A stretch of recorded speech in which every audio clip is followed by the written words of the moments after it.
Duke had their blue versus white scrimmage over the weekend, and it was our first look at Duke basketball in serious 5-on-5 form. Now, you can find the highlights of this scrimmage in a handful of places. I found it from Duke's official Twitter account. They tweeted out the full scrimmage with a YouTube link. So go check it out. If you want the full video footage of this, you can find it. There's also a box score that has made its way around social media here. And in the end, Team Blue beat Team White. Team Blue consisted of Caleb Foster, Isaiah Evans, Sebastian Wilkins, Nick Kamenia, and Big Pat Ngongba. 34 points for Team Blue. Team White, Caden Boozer, Dame Sar, Darren Harris, Cam Boozer, and Ufachukwu. Cameron Sheffield also off the bench for Team White. 10-point win for Team Blue, which at first glance to me feels stacked.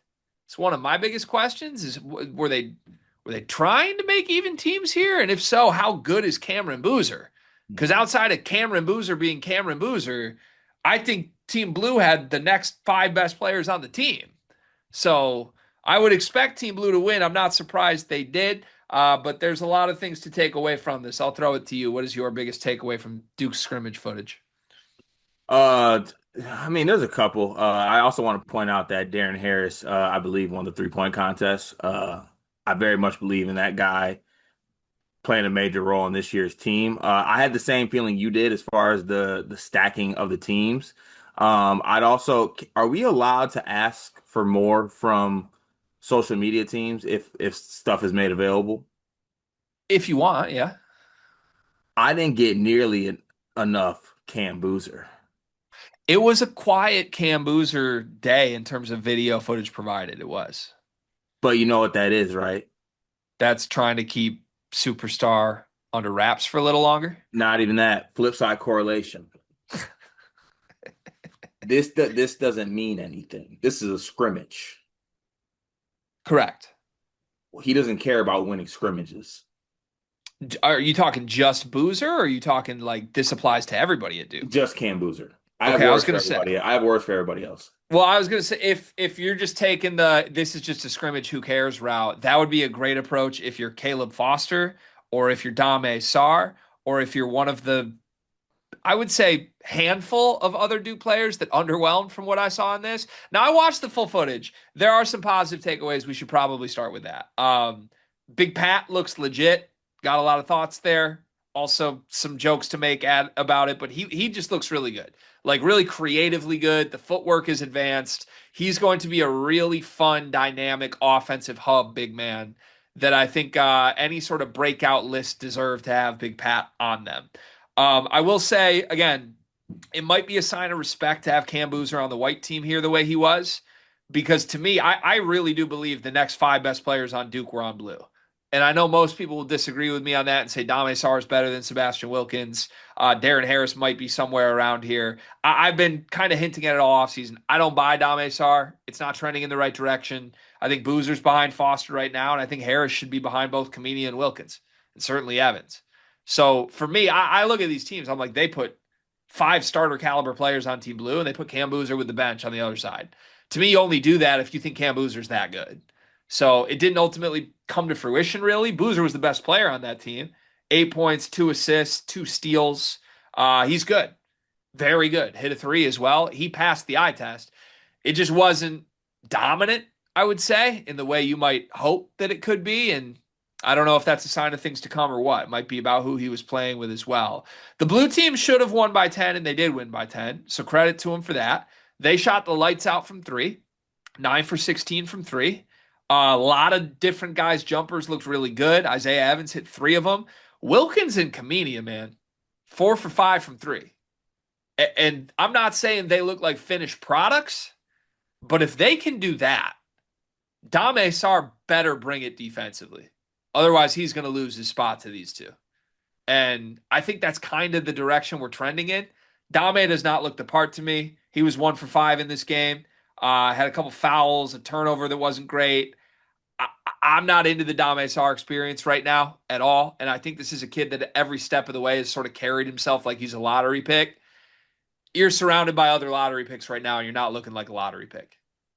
Yeah, and it's just it's this combined with the fact that like what we've seen during the summer, right? Like I feel like a lot that we heard and have seen is that to your point, those other guys are ahead of him at this point. And I just think that if he's not able to bring what he's supposed to, John Shire and Duke aren't, I guess, lacking options at that spot to play other guys that could bring some things that he does not necessarily bring at this point, right? So to your point, guys like Kamenia, guys like, Wilkins, Evans, depending whoever you want to play at that spot, it makes it, even a guy like Darren Harris, who, like I said, won 3-point contest, had some shots he knocked down in this one as well.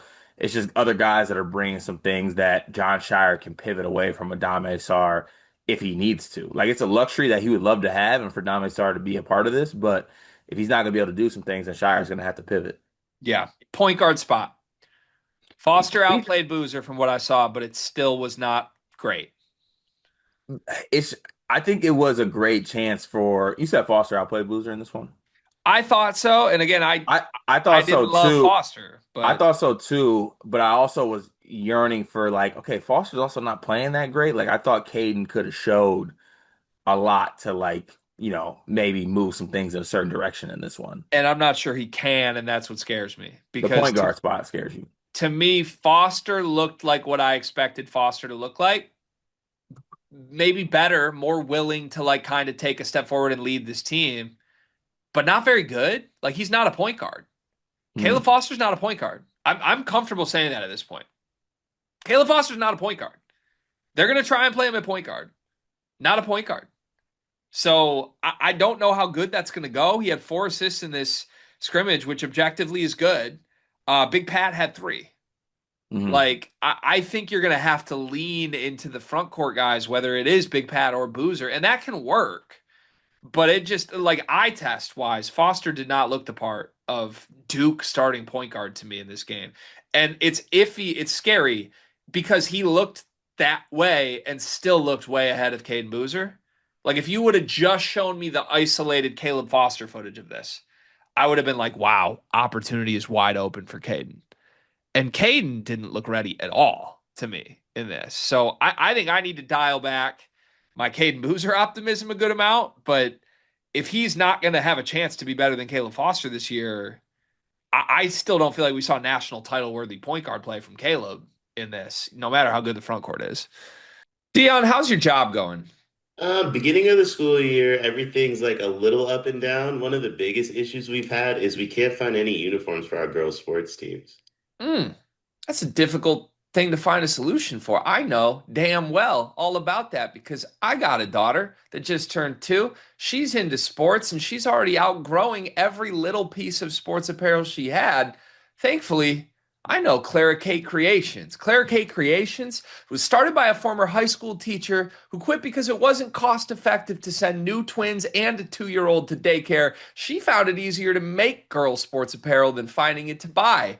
And I am so thankful that she exists because if we have an old shirt of Murph's that she's outgrown, we can send it in and she takes that piece of apparel that means something and upcycles it into an outfit that Murphy can now wear as she grows up. She makes great stuff. It's honestly kind of like your fullback's wife, Kyle Juszczyk. Is that how you say it? She does that. But honestly, I think Clara Kate's coming for Mrs. Juszczyk's job. I love that. I'm a big Juice guy, love his wife. Love Claire Kate even more than both of them, though. You can send in your own custom ideas and she will come up with a design. She's just the best. Look up Clara Kate Creations on social media, Facebook, Instagram, and more. Right. And I think that also points to the fact that you're going to possibly want to lean on Cam Boozer to be more of this point forward if you're going to get that out of those guys. Yeah, for Because sure. even in like the first couple minutes of the scrimmage, I mean, Caleb Foster almost turned it over twice. He should have Right. turned it over twice. Yeah. And it's just, I don't know. I think there are going to be there's definitely some point guard questions with this team. Whereas, like, I think we were looking at it first as like oh, well, Foster, the point guard thing doesn't work out. We got Caden. But if you have 2 question marks at that spot, then I think it's not going to be as, ideal. Yeah. And the other thing I would say, part of the reason point guard matters more this year is because of who you're trying to play at the 2. Isaiah Evans can barely even dribble. Like Mhm. and I don't mean that disrespectfully, but like Isaiah Evans might be awesome. He hit three threes in this game. He led his team in scoring, led the whole game in scoring. He had 0 rebounds, 0 assists, 0 turnovers. Yeah, he's more like 6'7" Michael Porter Jr. than anything, So when you play that guy without at the the rebounding and podcast Mike. and so like to that point, this isn't last year where your shooting guard was Khan and Hmm. it didn't matter if Proctor wasn't a floor general. Like your shooting guard doesn't want to have the basketball unless he's shooting. So you better have someone at point that can run the show for 40 minutes. And again, maybe they just move it to the front court guys, but you got to have somebody in this backcourt that can like create and you actually want to create. And I didn't get those vibes from Foster. I think it's imperative that Caden Boozer take steps going forward. Um, they're loaded on the wings, though. I mean, on a bright note, they're loaded on the wings between Wilkins, Kamenia. Yes, you still have Sar, Darren Harris somewhere in there. They got so much on the wings. Yeah, they do, and I think that would be a lot. So, but it's just they have all these wing options that can shoot it if a guy, like to your point, gets on the ball, Yeah. gets Yep. gets in the ball in the right spot, especially because like you know to give the other guys in the wings a little bit of credit, I actually think they look to do some other things. Isaiah Evans doesn't think twice when he gets the ball. It is, how am I going to shoot this? Yep. And it doesn't matter where I'm from. I'm going to shoot this. Yep. I was even shocked to see him come off a pick and roll where he only took one dribble and shot three. I was surprised to see that. Right. Yep.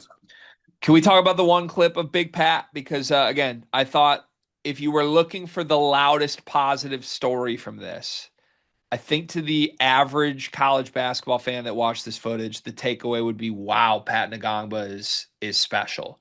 Um, 8 points, 4 rebounds, did have 3 fouls, 3 assists, 2 blocks in 11 minutes. I mean, at minimum, loud performance. He hit a three. He did not miss from the floor. He hit a free throw as well. Anything he put up went in. There is the clip of him that has gone semi-viral, I would say, of him putting Ufechukwu in the spin cycle. Um, he basically, it was just like a baseline spin, right? Kind of Hmm. I don't know, kind of gave him the dream shake a little bit and then turned around, had a reverse lay. So you are a resident big man film guy. You are a college basketball center. That is an accurate way to describe Carter Elliott. As Jimmy Jam likes to put it, one guy played at Camarion or something. You played at Clarion. Albion? Clarion, excuse me, Clarion. As our resident big man, what'd you think of Pat Ngongba's performance and more importantly, the baseline spin move? All right. So his performance, like I like what Pat can do this season, right? I do think that he has some things that he's able to do. It's funny though, like when you look at the box score of this game, and I actually did watch the countdown to craziness because they had a target score. It wasn't necessarily that long to watch when you watched it. Um, he tried to do some like top of the key backdoor passing thing, which he does have, but it was a little bit herky jerky at moments. He also had the blocks, which I think were good.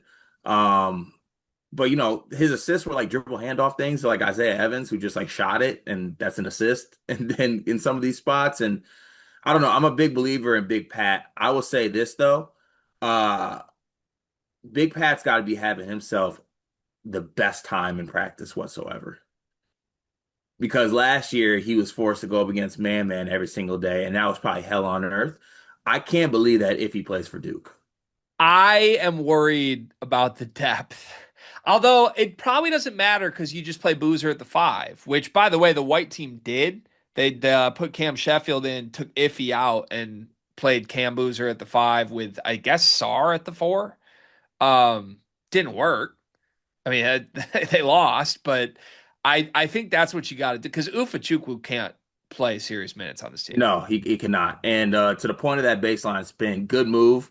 I think the person he's being guarded by would be some of the players he'll play in bye games earlier in the year.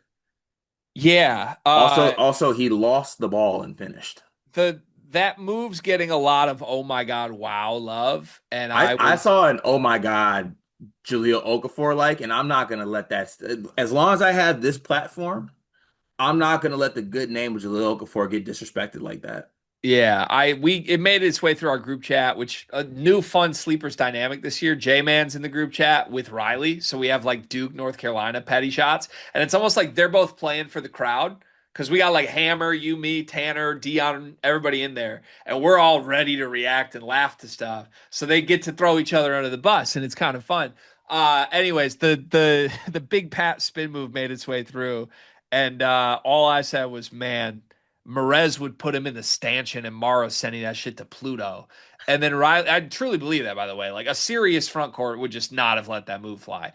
And Riley Davis responded and was like, hell yeah, G, Caleb Wilson and Vasar are doing the same. Want to make it extremely clear, they're not. That move absolutely works on Caleb Wilson, and Vasar would have watched the layup go in. So not this is not pro North Carolina propaganda in any way. However, I do think you've got a ways to go before national title caliber front court is good here. Yeah, I think Cam Boozer's gonna have to get used to playing the five a good amount if things aren't going as well with why is that with Big Pat at the five? But Because Big Pat is really fun and good. Big But Pat is fun just and because we're good, down and on iffy doesn't mean we should be down on yeah, him. Big Pat is fun and good and brings a very different dynamic to the team that I think will do wonders for him. But yeah, that iffy, my brother. Mm-mm. Yeah, we'll see. Overall, stock up, stock down. Down on Duke. Definitive down for you. Yeah. I will say I think you and I have been we've been campaigning that Duke is better than like seventh all off season. Hmm. I'd like to abandon that campaign after this. Yeah, I'd like to abandon that too. Also, we're not doing any other countdown videos, correct? What do you mean? Because I'd like to comment on some things outside of basketball that I have to do inherently. Go ahead. For as good as Duke basketball is, it is so hard to defend them against the like corny, lame allegations sometimes, man. What was corny lame? Just like it's just like you know how like everyone talks about the what's the one song, the every time I touch thing, every time we touch being a thing. You know damn well that it's every time we touch. I don't know, man. It's just they're so good, but it's just like cringy to me at times. Just like Did they do something new with every time we touch, or you just wanted to remind people that it's cringy that they do every time we touch? see, it's well, the thing is I want to say this, but it's not fair to say. You Like can it's do whatever you want, but like when I say it, you're gonna be like, no way, Carter. say it. The song choice for the players was ass. Oh, I didn't even see it. It was it was bad. Like I don't know. Like I don't know. I want like my players a little bit more like I don't even know. It's stupid to say anyway. Duke's gonna be good, but it's just like Like they just be you cringy. want Duke to be cool, not just good. Yes, I You want want to be them to be cool. I want cool. to be cool, and it was very not cool. Okay. Should we have some meetings? Do you think we could somehow help this? No, because we're 32-year-old fathers, and it's Yeah, crazy that I'm over here trying to say that what these kids are doing isn't cool. right. We're not cool. I think Yeah. Duke's objectively cooler than we are. Flip side correlation, I'm in that spot. No, you're right. That's it.